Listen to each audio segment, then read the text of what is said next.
Welcome back, brothers and sisters. I am Braden. This is Langley Outdoors Academy, the place where we not only talk about what's going on in the gun world, but also how we're going to fix it together. And a big piece of fixing it together is recognizing what our opponents, the anti-gun faction of our country, are doing. They are laying out plans, and I'm about to walk you through everything, starting with the propaganda and the end result. This is going to be something you need to send out. Everything will be linked in the description box below, and I can't wait to hear what you guys think about this one. Now, make sure you hit that like button, subscribe to the channel, and turn the notification bell on. And with that, let's dive into this. I'm going to do this quickly because I want to show you guys this and watch this whole video, please, to see this in its culmination. Check this out. Racist killings in Florida stoke outrage as state loosens gun laws. The white gunman who shot 3 black victims legally acquired weapons after Ron DeSantis recently allowed permitless carry. Now, the reason I read that like that is because it's meant to evoke emotion. It's supposed to get an emotional response to continue reading, because clearly it has to be DeSantis' fault. You loosen gun restrictions, so therefore this is all at your feet, even though constitutional carry had zero to do with this tragic event, this heinous crime, which is completely unacceptable. Well, let's keep going. I'm going to do this quick because I want to get to the end.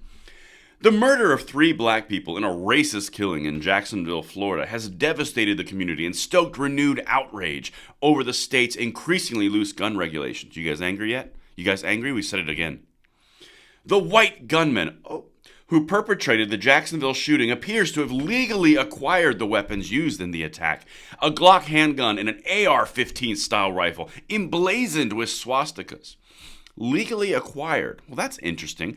So by this headline in the beginning of this article, Ron DeSantis must have clearly changed the background check system, changed the ownership system. He probably changed everything, right? 'Cause it's his fault. He didn't change any of that. Nothing. He literally signed a law that was constitutional carry that said you can, if you have a gun and you pass your background checks and you own that gun, and you have not committed a crime, and you can legally have that gun, then you can carry that gun without paying a fee to the government. That's what he paid, or that's what he signed. But it's all about propaganda, and that's where we're going. Check this out. There's a direct path to the end result. The Saturday shooting came 4 months after Governor Ron DeSantis, a Republican and now presidential candidate, signed a law enacting permitless carry in Florida. The law eliminated Florida's previous requirements mandating that those wishing to carry a concealed gun must complete safety training and undergo a background check.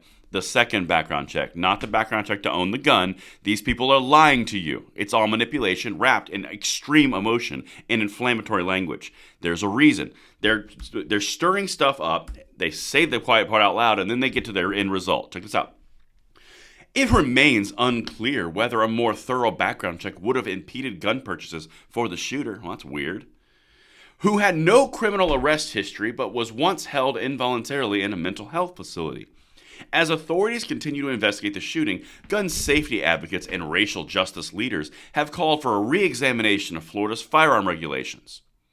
They fear that more tragedies like that, which occurred in Jacksonville, will prove inevitable if the state remains awash with guns in the hands of unpermitted owners.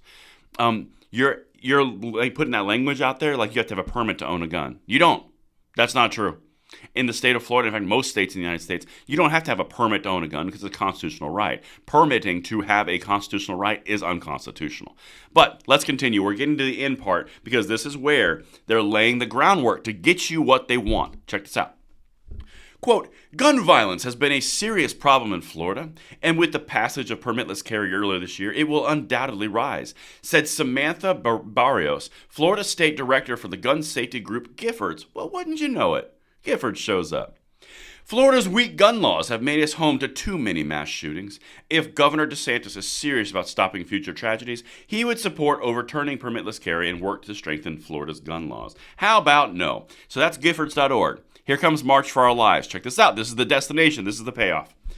Quote, activists and organizers have been asking him to travel the state and sit down with people since he's gotten into office, and he never does it. Frost told CNN on Sunday.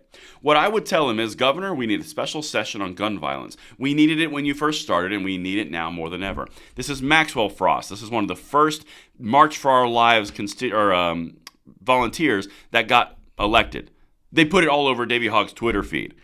This guy is tied directly to March for Our Lives. March for Our Lives wants a special session on Congress in Florida, even though nothing would happen, just like Tennessee. Are you seeing where we're going? They're creating outrage. They're creating extreme inflammatory language to get enough pressure to get a special session in Congress, hoping that Republicans take the bait of, oh, nothing will happen, it'll be fine. And meanwhile, they get marketing for themselves because they're going to go extreme lengths to outburst in meetings to get themselves kicked out of the meetings and then make it about the fact they were kicked out of meetings. This entire thing is a marketing ploy. You saw it in Tennessee. We warned about it on this channel. You're now going to see it in Florida if they do a special session, which I don't think they're going to, but this is what their tactic has become. Make no mistake, this is cutting edge stuff, and that's exactly what they're talking about here. Let me know what you guys think in the comments below, and I will see you on the next one. I'm Braden. See you later.